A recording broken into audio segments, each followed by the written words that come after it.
안녕하세요. 어느덧 저와 눈높이가 비슷해진 중학생 아들과 살고 있는 40대 남자입니다. 여러분은 등산을 좋아하시나요? 저는 프로 산악인은 아니지만 늦게 산의 매력에 푹 빠졌습니다. 최고의 경치는 힘들게 가파른 산을 오른 후에야 볼 수 있다. 이 말처럼 산을 타는 동안 다리 근육이 욱신거리고 숨이 목젖까지 차오르는 고통은 정상에 올라 하늘과 맞닿아 있는 그 높은 경치를 더욱더 아름답게 만들어주죠. 처음에는 그저 건강과 취미로 생각한 등산이었는데 모든 산에는 길이 있다고 하나요? 저는 등산을 하며 과거의 상처를 말끔히 해소할 수 있는 길을 발견했습니다. 20대 시절 등산으로 치면 아직 산 입구를 지나는 그런 시기이죠. 그 당시 지인의 소개로 만나게 된 아내는 첫 만남부터 어떻게 저렇게 말을 잘하고 기운이 넘칠까 라는 의문을 갖게 했습니다. 지금도 생각이 나는데 아내와 처음 만나는 자리에서 제가 엄청나게 긴장을 했어요. 원래 숫기가 없는 성격이기도 하고 남중 남고 심지어 대학과 그 전에 다니던 직장도 남초였던 터라 여자분들 앞에서 저절로 돌이 되어버렸거든요. 분명 아내가 너무 마음에 들고 또 아내도 나를 마음에 들어 했으면 해서 뭐든 말하고 싶은데 입은 도무지 안 떨어지고 여기서 무슨 말을 해야 하는지 머리가 정지된 상태였는데 당연히 앞에 앉아있던 아내도 그걸 느꼈나 봅니다. 저 때문에 혼자서 이런저런 얘기를 하던 아내가 한순간 말이 없더니 뭔가 결심을 한 사람처럼 그러더라고요. 이렇게 가다간 남수 씨에 관해서는 나이나 지금 일 쉬면서 개인 사업 준비하고 있다는 것밖에 모르겠네요. 안 되겠어요. 남수 씨 술 좀 하세요? 제 긴장을 풀어줘야겠다며 식사를 반절 정도 끝낸 상태에서 아내는 저를 술집으로 이끌었습니다. 그리고 남수 씨도 내일 지금 아르바이트로 일하는 선배 사무실 간다고 했죠? 우리 둘 다 내일 일하니까 제가 숙취 전혀 없게 잘 말아드릴게요. 라고 하며 폭탄주를 말아주는 겁니다. 첫 만남부터 술을 먹는 것도 제 기준에서는 신기한데 손수 아주 능숙한 솜씨로 폭탄주를 말아주는 아내를 보며 정말 이상하게 긴장이 스르륵 풀리기 시작했어요. 마치 크림 같은 거품이 위로 볼록하게 솟아있는 맥주잔을 제게 내밀며 아내는 아마 남수 씨가 마셔본 술 중에서 제일 부드럽고 맛있을걸요? 라고 했고 아내에게서 잔을 받아 마시는 순간 그 부드러운 거품과 톡 쏘는 폭탄주가 제 목구멍으로 넘어오며 제 마음속에도 아내가 부드럽게 들어왔습니다. 아내의 털털하고 유쾌한 성격도 물론 제가 아내를 사랑할 수밖에 없었던 이유였지만 그 당시 저는 퇴사 후 개인 사업을 준비하면서 아르바이트로 남은 자금을 모으고 있었거든요. 어려서부터 가정 형편이 넉넉지 못했던 저는 늘 그저 그런 월급쟁이보다는 늘 내 사업을 해서 성공을 해 가족들을 책임지고 싶다는 꿈을 가져왔었어요. 하지만 솔직히 그런 상황에서 여자를 소개받는 게 주저된 것도 사실이고 괜히 마땅히 소속된 곳이 없다는 것 때문에 저 혼자 주눅이 들어있기도 했네요. 근데 아내는 그런 제게 아주 태연한 얼굴로 이렇게 말하는 거예요. 저는 남수 씨 같은 사람이 정말 부러워요. 네? 제가 왜요? 저는 뭔가 딱 내가 명확하게 하고 싶은 게 있어서 퇴사를 할 만한 용기도 없고 또 딱히 하고 싶은 것도 없거든요. 워낙 뭔가 살면서 꼭 뭐가 될 거라는 원대한 포부가 없이 살긴 했는데 그냥 지금 다니는 회사에서 월급 받아가면서 적당히 하는 게 나쁘지 않지 하면서 살았는데 남수 씨처럼 목표를 위해 위험을 감수하고 용기를 낸 사람을 보니까 괜히 저도 없던 포부를 갖고 싶고 그런데요. 아내의 말은 제게 엄청난 용기를 주었습니다. 제가 이런 아내를 얼마나 사랑했냐면요.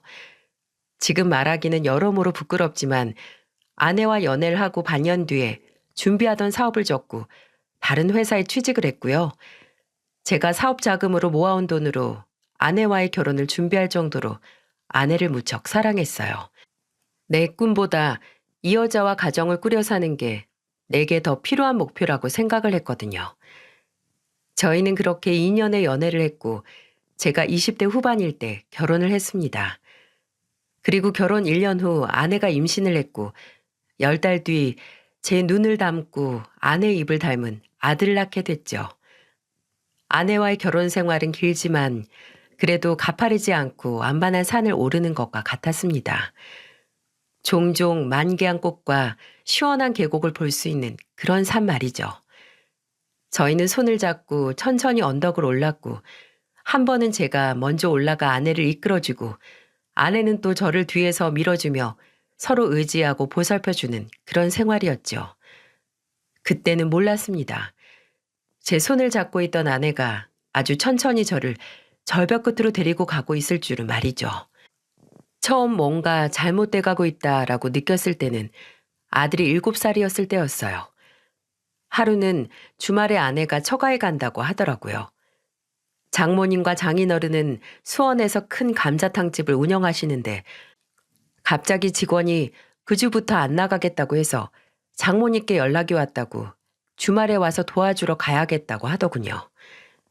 장모님과 장인어른의 식당은 주말 장사를 하는 곳이기에 저는 알겠다고 했고 아내는 주말 내내 도와야 해서 수원에 있는 친정에서 자겠다고 해서 그 주 주말은 아들과 둘이서 어디 놀러 갈 계획을 하고 있었어요. 마침 저희 부모님께서 손주 본 지 오래됐다고 하셔서 안산에 있는 본가에 갈 생각이었죠.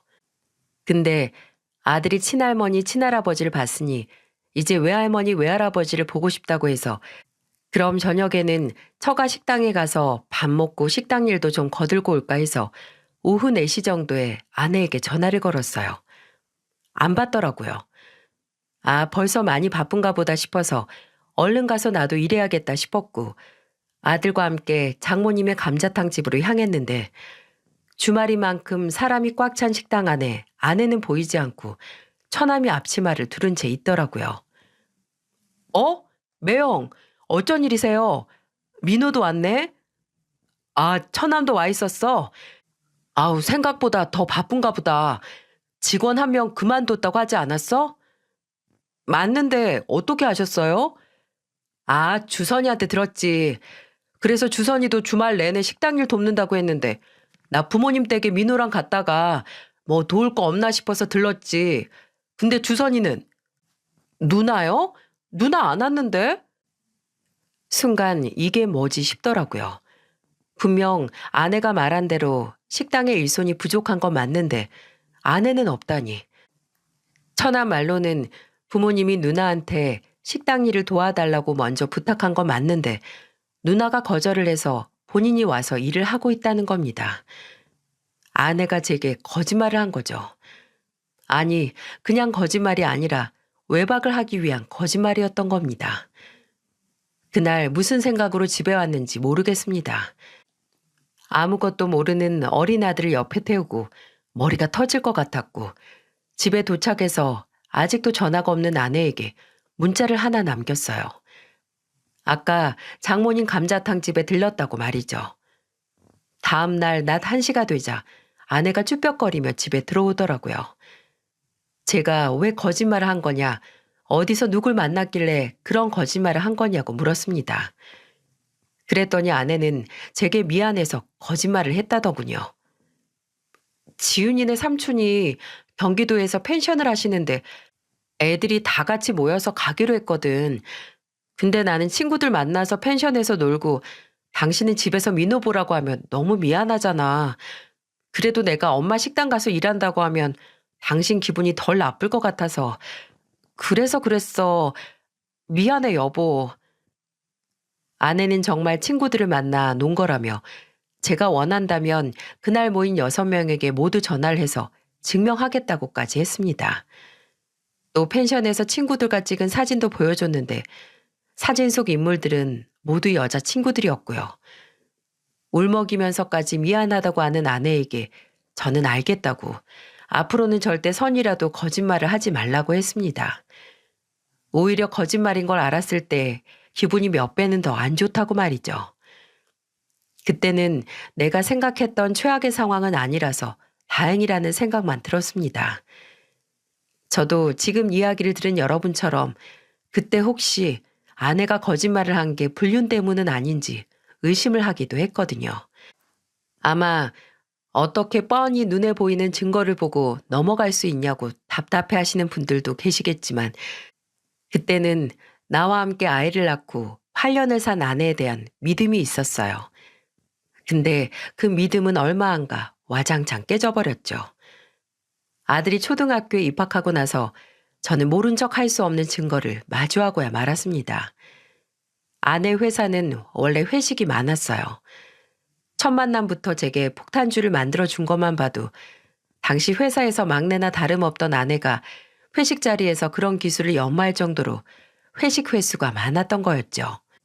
그래도 한 달에 많으면 5번, 적으면 3번 정도였는데 어느 순간부터 일주일에 4번을 회식이라고 늦게 간다는 전화를 하는 겁니다. 그러다가 하루는 또 회식이라고 늦을 거라고 해서 아들이랑 밥 먹고 애 씻기고 재우고 나서 설거지한 다음에 음식물 쓰레기를 버리고 와서 자려고 했어요. 근데 설거지를 하고 한숨 돌릴 겸 소파에 앉았다가 그대로 잠깐 잠이 든 겁니다. 놀래서 깼을 때는 밤 11시 40분. 방에 들어가서 자려고 일어났는데 음식물 쓰레기 버리는 걸 글쎄 깜빡한 겁니다. 그냥 내일 출근하면서 버릴까 하다가 그때가 여름이라서 냄새도 날 것 같고 벌레도 생길 것 같아서 자기 전에 후딱 갔다 오자 하고 내려갔네요. 음식물 쓰레기를 버리고 나서 다시 아파트 현관 쪽으로 걸어가고 있는데 100m 좀 안 되는 거리에서 검은색 세단이 한 대 서더라고요. 아무 생각 없이 자동차 소리에 쳐다봤는데 이게 뭔지 아내가 그 차 조수석에서 내리더군요. 물론 회식 자리에서 회사 동료가 아내를 바래다 준 걸 수도 있겠죠. 근데 떠나는 차를 보다가 돌아선 아내가 저를 발견했을 때 눈을 보고 확신을 할 수 있었습니다. 아, 뭔가 잘못됐구나 하고요. 그때 아내의 표정은 아마 빈집털이범이 집주인을 만났을 때 표정이 딱 그랬을 겁니다. 순간 얼음이 된 것처럼 빳빳하게 굳더라고요.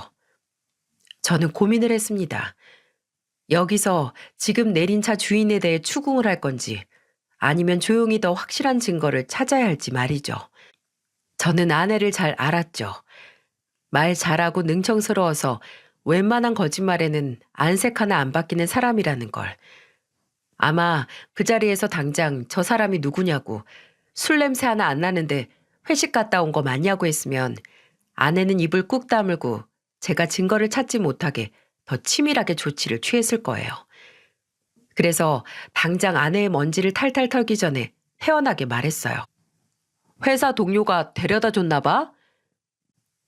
제 말이 얼음을 깨는 땡 같았는지 아내는 멈췄던 걸음을 옮기며 어?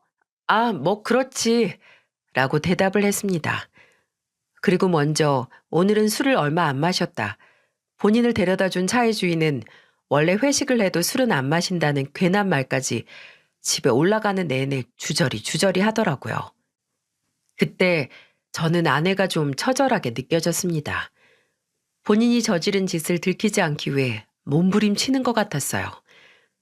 그때는 아내의 몸부림을 그냥 가만히 지켜봤지만 아내의 빈집털이범 같은 표정을 봤을 때 이미 결심을 했습니다.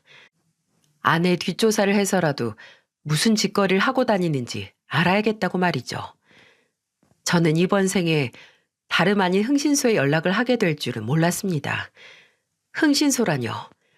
드라마나 영화에만 나오는 먼 이야기라고 생각을 했는데 흥신소에 연락을 하고 아내의 기본적인 정보와 제가 알고 싶은 구체적인 내용을 흥신소 직원을 만나 의뢰를 했을 때 아주 강하게 회의감이 밀려오더라고요.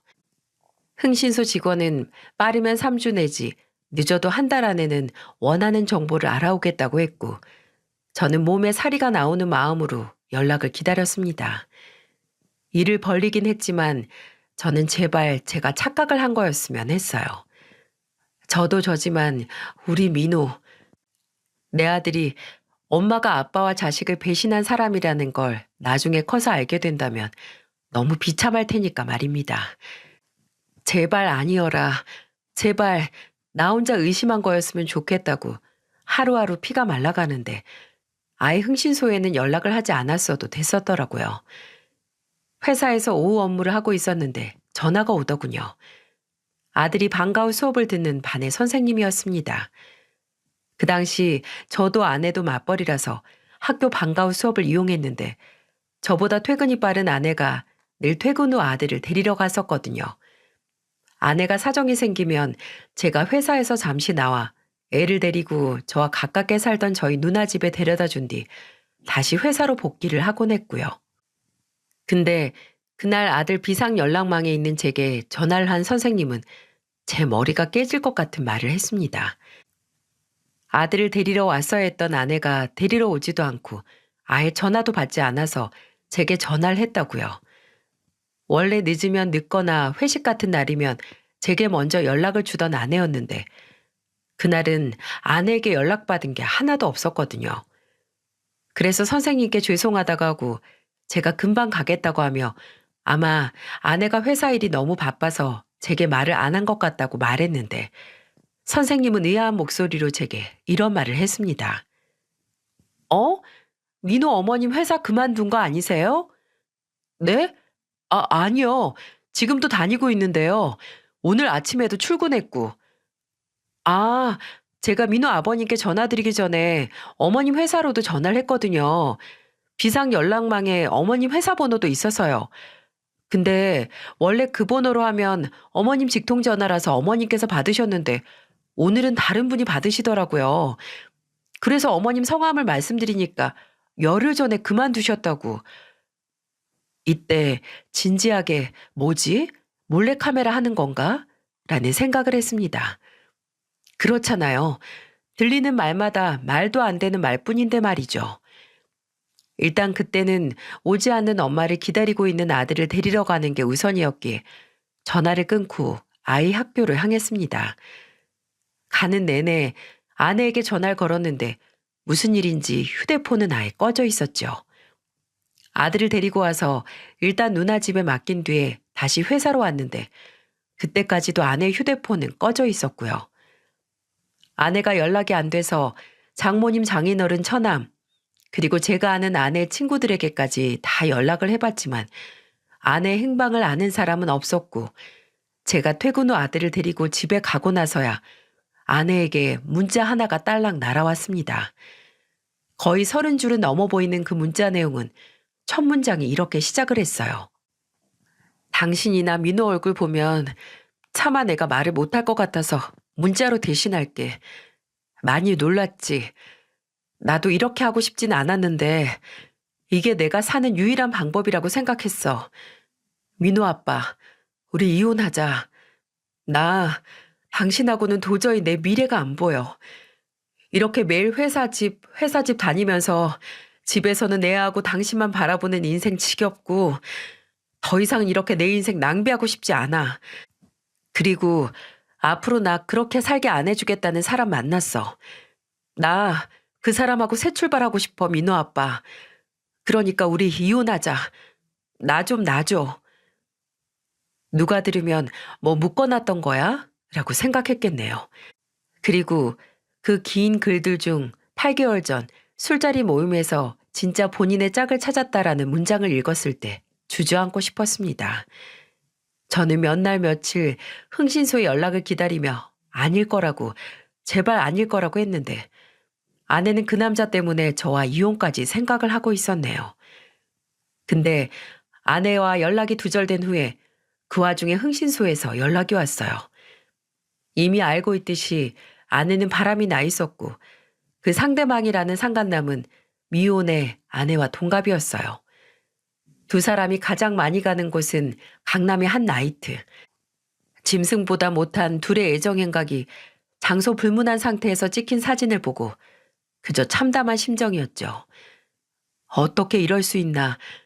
지금까지 아내와 맺어온 그 모든 관계들이 무의미하고 제 자신이 너무 하찮고 보잘것없이 느껴졌습니다. 그렇게 아내가 잠적을 하고 며칠 뒤 아직 제 고통은 끝난 게 아니었어요. 집으로 이혼 소장이 날라온 거죠. 그냥 날 죽이려고 하는구나 싶었습니다. 아내는 저와 이혼함과 동시에 양육권도 제게 넘길 생각이었어요. 본인이 말한 대로 저와 아들 둘 다 본인의 인생에서 쥐어낼 작정을 한 아내. 당장 이혼남이 될 저보다도 버림받고 엄마 없이 자랄 위기에 빠진 아들이 가여워서 한참을 울었습니다. 도저히 이대로는 당할 수 없어서 저는 흥신소 직원이 알려준 그 상간남의 회사로 찾아갔어요. 아내는 아예 세상에서 사라진 것처럼 찾을 수가 없었으니 말이죠. 월차를 내고 유동인구가 가장 많은 아침 출근 시간에 맞춰서 그 남자가 다니는 회사 건물 1층 로비에서 기다렸어요. 얼마나 기다리든 이 자리에서 돌부처가 되든 상관없었어요. 로비에서 잠복을 하고 한 30분 정도 후에 그놈이 건물로 들어오더군요. 당장 본인이 무슨 일을 겪게 될 줄은 꿈에도 모른 채 들어오는데 저는 조금 더 참지 못하고 바로 그놈에게 달려들어 주먹을 날렸어요. 퍽 하는 소리와 함께 그놈이 바닥에 주저앉았고 주변에서 놀라는 소리가 들려왔습니다. 뭐야 당신? 누구야? 미쳤어? 나? 강주선이 말 안 해주든? 나 강주선 남편이다. 네 놈이 8개월 전부터 놀아난 애 딸린 유부녀 강주선 남편이라고 내가. 제가 쩌렁쩌렁 울리며 소리를 지르니 그 순간 웅성거리며 로비가 얼음물에 빠진 것처럼 고요해졌습니다. 충격 때문인지 아니면 맞으면서 다리가 풀린 건지 계속 주저앉아 있던 놈이 주변 눈치를 살피기 시작하더니 후다닥 일어나서 제게 머리를 숙이며 말하더라고요.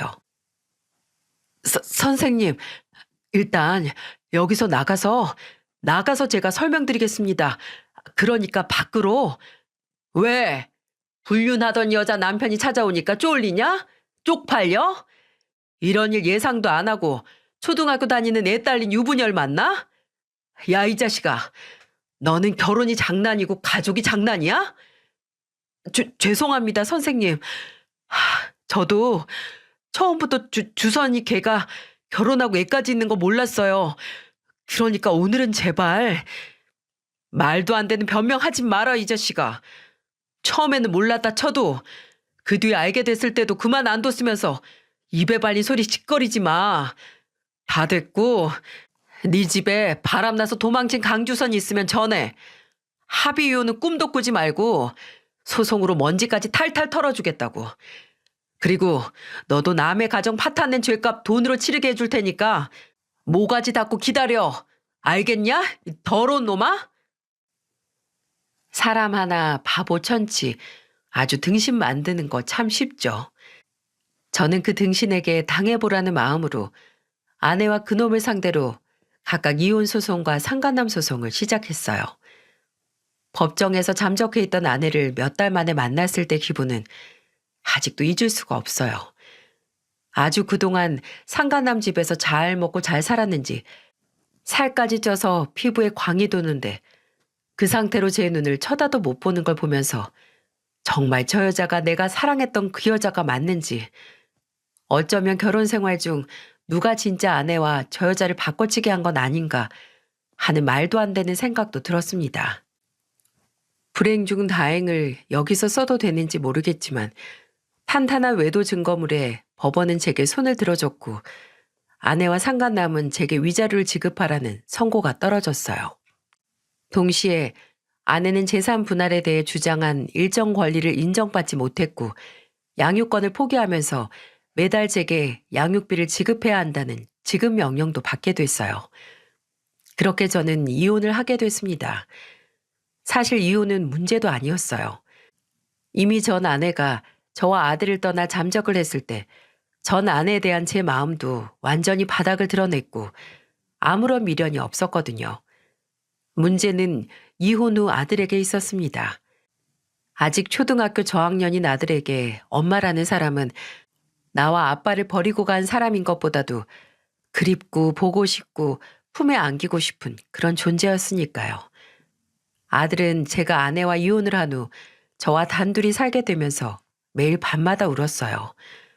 엄마가 보고 싶다고, 정말 이제 안 오냐고, 나는 이제 엄마 없이 사는 거냐고 끊임없이 제게 물으면서 제 품속에서 울었습니다.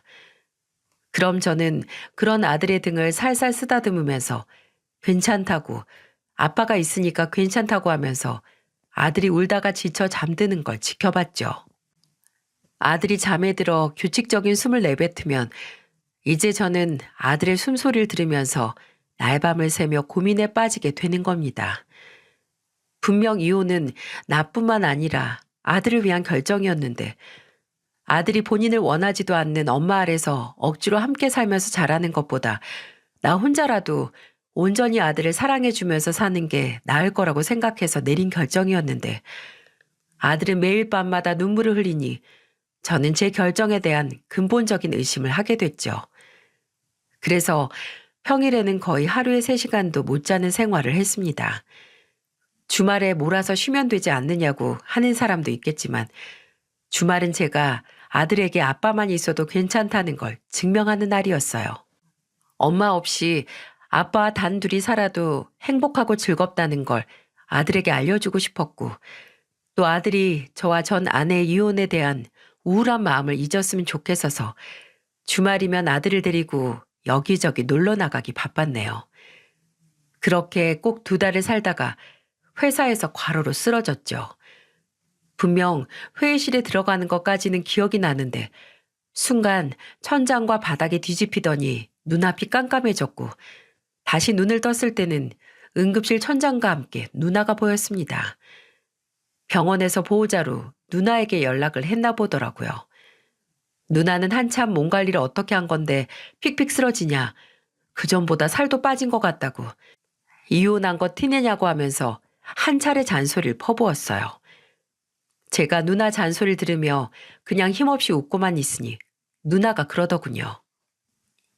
민호는 아직도 밤마다 우니? 그 말을 듣고 그냥 응 하고 대답을 했는데 순간 속에서 울컥하고 뜨거운 뭔가가 치밀어 오르는 것 같았습니다. 아마 그건 눈물이었나 봅니다. 누워있는 제 관자누리와 귀로 뜨거운 눈물이 주르륵 흘렀고 저는 팔로 눈을 가리면서 누나에게 말했어요. 내가 제대로 하고 있는 건지 모르겠어. 차라리 어떻게든 그 사람을 잡았어야 하나 싶고 민호가 저렇게 힘들어하는데 내가 이기적이었던 건 아닌가 싶고 앞으로도 계속 민호가 저렇게 엄마 보고 싶어하고 힘들어하면 난 어떻게 해야 될지 모르겠어, 누나. 누나는 한참 곧 40을 앞둔 동생이 우는 걸 지켜봤습니다. 한참 제가 훌쩍거리는 소리만 들리는데 누나가 대뜸 이렇게 말하는 거예요. 너 민호 누나 집에 맡겨. 뭐? 됐어. 진경이랑 진훈이도 있는데 누나가 민호까지 어떻게 봐. 마트도 나가면서 매형한테도 죄송하고. 그럼 계속 네 몸 축내면서 살래? 너 이렇게 살다간 민호랑 오래 못 살고 어디 길거리에서 객사할 거야. 그리고 내 집에 가면 나만 민호 보는 거 아니지. 네 매형도 있고 진훈이 중학생이고 진경이도 이제 5학년이니까 나 없어도 민호 봐줄 사람 충분해. 그리고 형이랑 누나 있으면 민호도 좀 덜 외로우니까 더 빨리 회복할 수도 있겠지. 집도 가까우니까 평일에만 학교 끝나면 내 집으로 오라고 해. 그럼 진경이랑 진훈이 학원 마치고 와서 같이 저녁 먹이고 매형 시켜서 네 집에 데려다 주라고 하거나 아니면 네가 퇴근하고 데려가면 되지. 그것도 아니면 자고 가도 되고. 진훈이 방에 이불 하나 깔면 되는 거니까. 너 이제 혼자야. 혼자니까 다른 사람 도움 좀 받아도 되는 거고. 특히나 가족인데 뭐 어떠니? 누나의 단호한 말에 저는 염치불구하고 누나가 내미는 손을 잡았습니다. 그래도 맨입으로는 절대 우리 아들을 못 맡기고 누나에게 생활비를 보내겠다는 조건을 걸었죠. 누나가 그 조건을 수락한 후 아들은 평일에 누나 집에 가서 생활을 하다시피 했어요. 처음에는 한동안 고모네서 고모랑 고모부랑 형 누나랑 생활하는 게 어떠냐는 제 말에 아들은 울고불고 싫다고 했습니다. 아빠도 나 버리는 거야? 엄마처럼 나 버리고 가려고 고모한테 맡기는 거지. 그때 그 절규와도 같은 말을 들었을 때 얼마나 충격을 받았는지. 저는 아들을 품에 안고 절대 아니라고. 아빠가 회사 가서 같이 못 있는 동안 외롭지 않게 고모네 가서 고모네 식구들이랑 놀다가 아빠 퇴근하면 그때같이 집에 오자고 제 기억으로는 거의 2시간이 넘게 아들에게 설명을 했던 것 같아요. 다행히 아들은 제 말을 이해했고 그 후로 평일에는 누나 집에 가서 지내게 됐는데 처음에는 적응을 잘 못했습니다.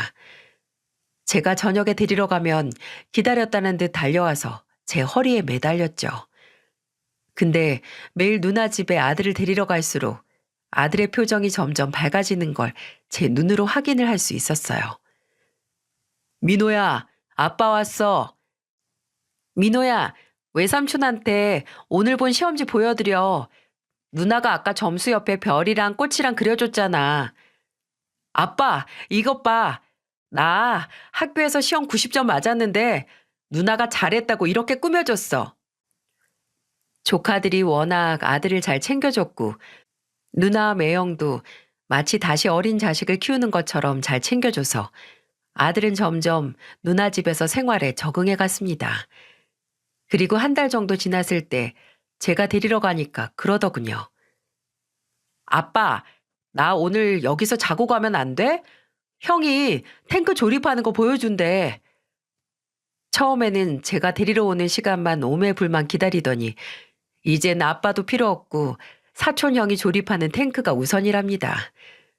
그때부터 아들은 종종 누나 집에서 자고 왔는데 아예 누나 집에 아들 옷이랑 칫솔 가방까지 두고 와서 어디가 집인지 헷갈릴 정도였죠. 아직 아들이 적응을 못했을 때 제가 출장에 잡혀서 아들이 누나 집에서 자야 했거든요. 근데 누나에게 듣기로는 밤새 눈물 뚝뚝 흘리면서 울다가 누나 머리카락을 만지면서 잠들었다고 해요. 아들이 유치원에 들어가기 전에 잠버릇 중 하나가 전 아내의 머리카락을 만지면서 자는 거였거든요. 그 얘기를 들었을 때는 가슴이 아릴 정도로 아팠는데 그래도 좀 커서 혼자 집에 있을 수 있다고 아들은 13살 때부터 슬슬 학교가 끝나면 바로 집으로 갔습니다.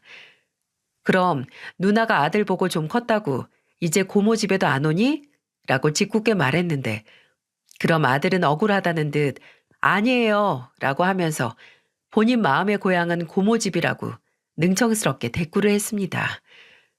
부모마다 내 자식이 다 컸네 하고 느끼는 순간들이 있잖아요.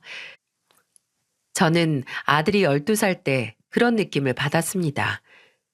퇴근하고 빨리 밥해서 아들이랑 밥 먹어야겠다는 생각에 부랴부랴 집으로 갔는데 집으로 들어선 그 순간 고소한 밥 냄새가 진동을 하는 거예요.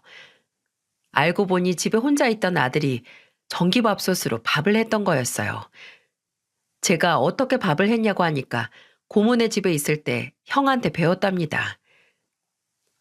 이제 나 혼자 집 지킬 줄 알아야 하는데 아빠 오기 전까지 그냥 기다리는 것보다 밥이라도 해놓으면 아빠 퇴근해서 바로 같이 밥 먹을 수 있잖아. 그냥 저 없을 때 학교 숙제 해놓고 혼자 씻는 것만으로도 충분했는데 이 녀석이 언제 이렇게 컸지 싶었죠. 아들이 고모 집을 나와 이제 혼자 집을 보고 초등학교를 졸업해 중학교에 입학을 하며 제게 보여줬던 모습들은 전부 아빠인 제가 잘못된 선택을 하지 않았다는 증거였어요.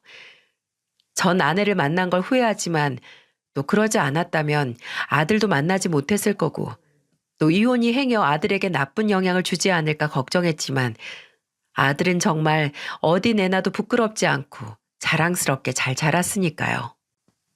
아들이 무럭무럭 자라는 건 그 무엇보다 대화할 수 있는 게 더 많아지고 제 취미를 공유할 수 있다는 거였어요.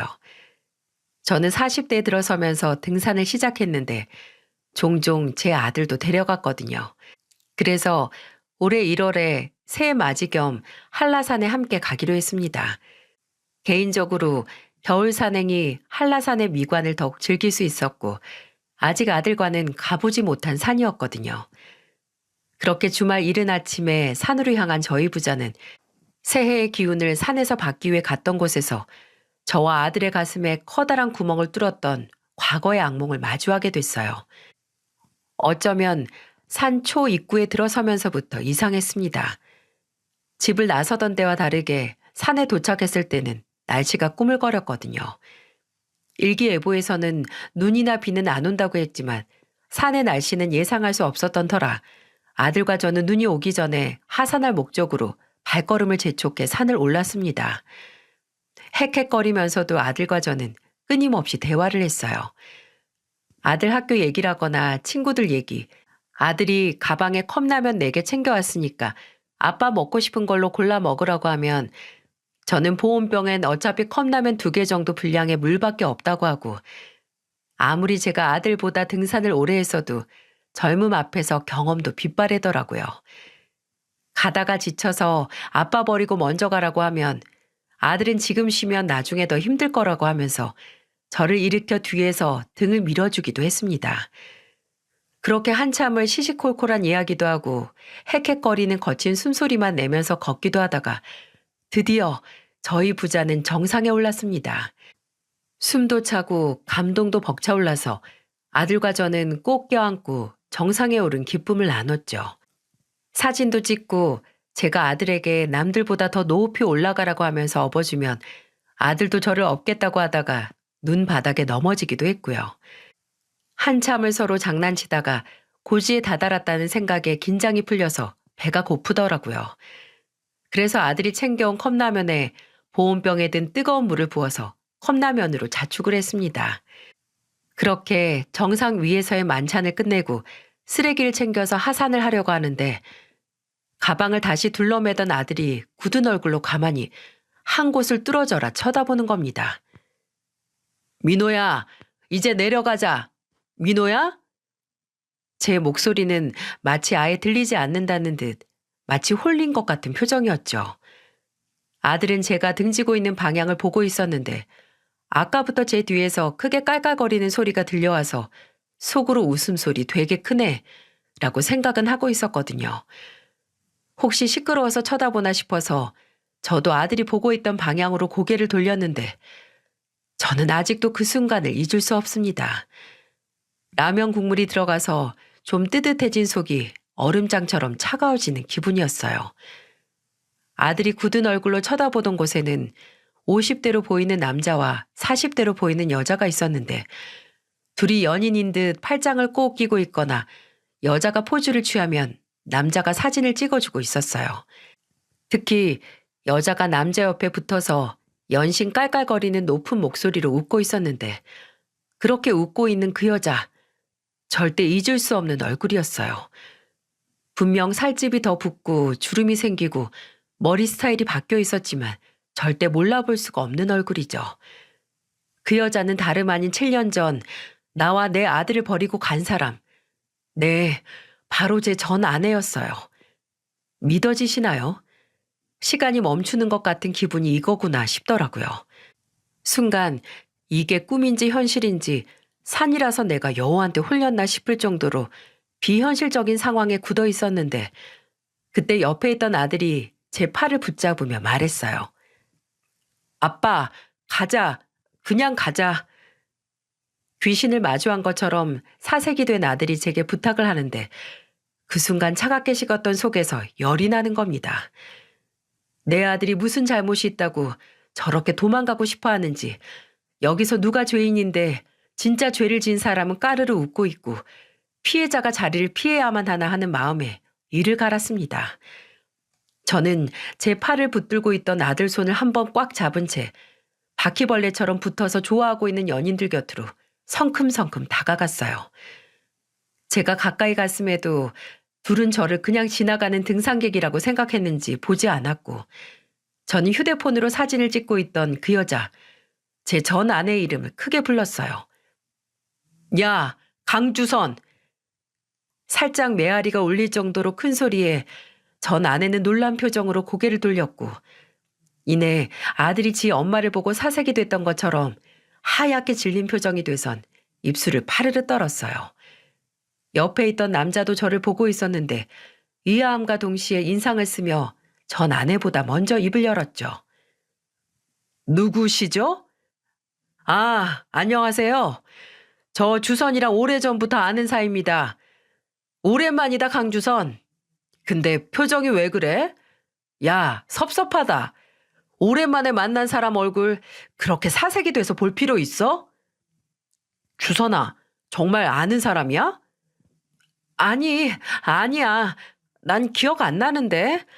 그냥 몇 번 보고 만 사람 같은데 굳이 아는 척 할 필요 없어, 오빠. 우리 그냥 내려가자. 급하게 지 남자를 챙겨서 가려는 전 아내의 모습에 코웃음이 나오더라고요. 그 절박한 모습을 보고 확인 사살을 날렸어요. 너한테는 8, 9년 동안 한 지붕 아래서 산 게 아주 잠깐인가 봐. 그래도 한때는 서류로 묶여있던 관계인데 강주선 여전히 매정하네. 8년이라고요? 주선아, 저게 무슨 소리야? 8년을 한 지붕 아래서 살았다고? 아니라니까. 난 기억도 안 나, 오빠. 오빠, 그냥 내려가자고 좀. 딱 봐도 제정신 아닌 것 같은 사람 뭐하러. 엄마. 그때였어요. 아내가 어떻게 해서든 그 남자를 붙들고 자리를 뜨려고 하는 순간 멀찍이 떨어져 있던 아들이 다가와 전 아내를 부른 겁니다. 엄마라고요. 당황해서 뒤에 있던 아들을 못 본 건지 아들의 얼굴을 본 전 아내는 사색이 되다 못해 얼굴이 파랗게 질렸고 등신처럼 헙하고 숨을 들이쉬더니 아무 말도 못하고 그대로 굳었습니다. 그리고 엄마라는 말에 반응한 건 전 아내뿐만이 아니었어요. 그 남자가 전 아내와 제 아들을 번갈아 보면서 쳐다보면서 허탈하다는 듯한 목소리로 말했습니다. 허, 엄마? 지금 내가 들은 게 맞지? 저 애가 주선이 너한테 엄마라고. 맞아? 전 아내는 무건 시위를 하는 것 마냥 입을 꾹 다물었어요. 그래서 전 아내가 해야 하는 말을 제가 대신했죠. 제 아들 주민호입니다. 그리고 부끄럽지만 거기 있는 강주선 아들이기도 하죠. 아까 보니까 두 사람 꽤 가까워 보였는데 막상 중요한 건 모르나 봐요. 조용히 해. 입 안 닥쳐? 입을 다물고 있던 전 아내는 제게 빽 소리를 질렀습니다. 그리고 이내 제 옆에 있던 아들을 노려보기까지 하더라고요. 뭘 노려봐? 감히 네가. 너 그렇게 눈 흘길 자격 없어. 이 무책임한 여자야. 전 아내와 저 사이에는 일촉즉발 서로 잡아먹을 듯한 분위기가 감돌았고 그때 불현듯 제 앞으로 온 그 남자는 제게 명함 하나를 내밀며 말했습니다. 뭔지 모르지만 여기서 할 얘기는 아닌 것 같고 혹시나 할 말이 더 남았으면 여기로 연락 주세요. 꼭. 오빠, 지금 뭐 하는 거야?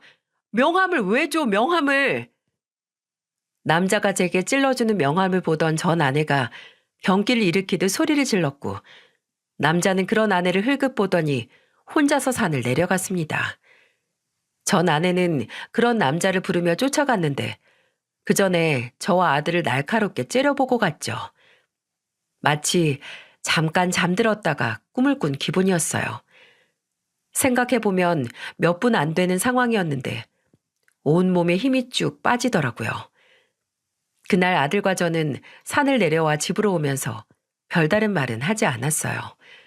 크면서 의식적으로 엄마 얘기를 피하던 애가 얼마나 놀랬을까. 아들은 집에 도착해서 피곤하다고 씻고 바로 방에 들어갔지만 바로 잠든 건 아닌 것 같았습니다. 저도 그랬거든요. 일부러 빨리 잠자리에 들었는데 잠은 오지 않았습니다. 그리고 그때 그 남자가 줬던 명함이 생각이 났어요. 다 하지 못한 말이 있다면 연락을 하라고 했었죠. 그날 아들이 우리를 버리고 간 엄마가 다른 남자 휘낙낙 웃고 있는 걸 보고 무슨 생각을 했을까 싶으면서 어쩌면 그날 하필 산에서 전 아내를 만난 게 다른 의미가 있지 않을까 싶더라고요. 그래서 11시가 다 되어가는 시간, 저는 명함에 적힌 번호로 전화를 걸었어요. 그리고 마치 기다렸다는 듯 바로 남자가 전화를 받더군요. 남자는 제게서 더 듣고 싶은 이야기가 있다고 하며 당장 다음날 오전에 만나자고 했습니다. 아마 그 남자도 하산을 한 후로 계속 산에서 나눈 대화가 생각이 났던 거겠죠. 저는 그 남자와 약속 시간과 장소를 정했고 다음 날까지 뜬 눈으로 밤을 지새웠습니다. 그렇게 밤을 샜는데도 이상하게 몸이 가볍더라고요. 마무리 짓지 못한 일을 마무리할 수 있다는 기대 때문인지는 모르겠지만 저는 개운한 마음으로 약속 장소로 향했어요. 근데 도착해서 만난 남자는 저와는 상반되게 근심이 가득한 아주 무거운 표정이었죠. 들어보니 남자는 전 아내와 석 달 후 결혼을 앞두고 있었고 둘이 만난 지는 2년이 좀 넘어간다고 하더군요.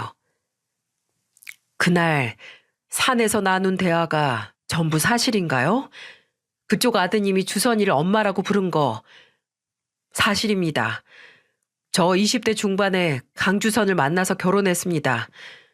민호, 강주선이랑 저 사이에 태어난 아이 맞고요. 하지만 지금은 강주선이 민호 엄마라고 생각 안 합니다. 막 초등학교 입학한 자식 두고 술 마시다가 만난 남자랑 눈 맞아서 도망간 여자 누가 엄마라고 생각하겠어요? 하, 살아 있었던 거네요. 죽은 게 아니라 살아 있었어. 그때 남자는 갑자기 살아 있었던 거라는 영문 모를 소리를 했는데 제가 그게 무슨 소리냐고 묻자 이렇게 대답을 했습니다. 주선이하고 처음 제 친구들 모임에서 만났을 때 5년 전에 남편하고 아들 교통사고로 잃어서 사별했다고 그렇게 들었거든요. 저도 첫 결혼 후에 일찍 사별을 해서 자식도 없던 터라 주선이한테 마음이 더 간 것도 있었고요. 근데 남편하고 아들 멀쩡히 살아있고 바람나서 도망친 거였군요. 정말 그게 사실인가요? 제가 도무지 믿기질 않아서. 원하신다면 명함에 적혀있던 메일 주소로 이혼 소송 자료 스캔해서 보내드릴 수 있어요. 제가 그쪽에게 이런 거짓말을 해서 무슨 이득을 얻겠습니까? 분명 나랑 내 아들 배신하고 도망간 여자 행복해지는 거 바라지 않지만 그것보다도 그쪽한테 자기 배 아파 낳은 아들 버리고 잘만 사는 여자가 남한테는 어떤 짓까지 할 수 있을지 생각해 보라는 말 하고 싶어서 오늘 이렇게 이 자리에 나왔습니다. 지금은 좋을 수 있겠죠. 제가 왜 모르겠습니까? 그래도 제 앞에서 8년이 넘도록 지 본 모습 숨겨왔는데 선택은 그쪽 몫이지만 그냥 혹시 저나 제 아들이 겪은 고통을 다른 사람이 또다시 겪지 않았으면 좋겠네요. 제 진심이 담긴 말을 가만히 듣고 있던 남자는 한동안 제 말을 곱씹듯 아무 말 없이 가만히 있었습니다. 그리고 이내 제게 솔직하게 말해줘서 고맙다고 시간 될 때 이혼 소송 자료를 스캔해서 보내주시면 감사하겠다는 말을 제게 하고 그 자리에서 일어났습니다. 저는 그날 바로 그 남자의 메일 주소로 자료를 정리해서 보냈습니다. 남자에게 선택은 당신 몫이라고 했던 것처럼 그저 그 사람이 본인에게 최선인 선택을 하길 바랬어요. 그리고 정말 그 남자는 할 수 있는 최선의 선택을 했고요. 제가 어떻게 알았냐고요? 그 남자를 만나고 5일 후에 술에 잔뜩 취한 전 아내가 제게 전화를 해왔거든요. 그것도 새벽 2시에 말이죠. 저는 이혼 후에도 휴대폰 번호를 바꾸지 않았던 터라 전 아내가 제게 연락을 할 수 있었고요. 전화를 받자마자 전 아내가 제게 무슨 말을 했는지 아시나요? 내가 너 죽여버릴 거야. 술 먹었냐? 그래, 너 알코올 중독이나 다름없긴 했지. 아유, 그 버릇 걔 못 주고 파혼 당한 다음에 또 퍼마셨나 보네. 너 그러다가 훅 골로 간다? 나이 생각해야지. 개자식 치졸한 놈.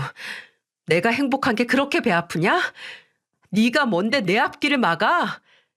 그러는 넌 네가 뭔데 행복해질 생각을 해? 민호가 너 때문에 울었던 거 생각하면 고작 파혼당한 걸로 모자르지. 너는 내 아들이 흘린 눈물에 수장당해도 호상이야. 알아? 몇 년이 지났는데 아직도 날 원망해. 당신 이거 집착이야, 집착. 당신 민호랑 잘 살잖아. 그날 보니까 민호도 잘 큰 것 같은데 왜 아직도 날 못 잡아먹어서 안달이냐고. 참, 상상 이상으로 뻔뻔하네. 너는 그냥 답이 없다. 긴 말 필요 없고 그날 산에서 나 만난 거 억울해할 필요 없어. 그냥 네 과오야, 과오. 죄 짓고 살지 말라고 하잖아. 업보가 언제 어디서 나타나 목숨줄 끊을지 모르니까. 네 과오 진심으로 용서 빌지 않고 인정도 안 한 너한테 이런 일이 일어난 건 어찌 보면 당연한 거야. 그래, 그래, 그래, 내가 미안하다고. 내가 잘못했어. 그러니까 이제라도 당신이 오빠한테 가서 다 거짓말이었다고. 전부인인 내가 미워서 복수한 거라고 말해. 내가 가서 무릎이라도 꿇고 당신이나 민우한테 사과할 테니까 당신도 제발 우리 오빠한테 가서 말하라고. 내가 왜? 나한테 너 같은 쓰레기 그 남자한테 엮어주고 업보 쌓으라고? 됐어. 그런 짓 무서워서 못하지. 그리고 너 무릎 꿇고 있는 꼴이 뭐라고 나나 우리 민호가 그걸 봐야 하냐? 그딴 거 아무 의미 없으니까 다 포기하고 앞으로 연락하지 마라.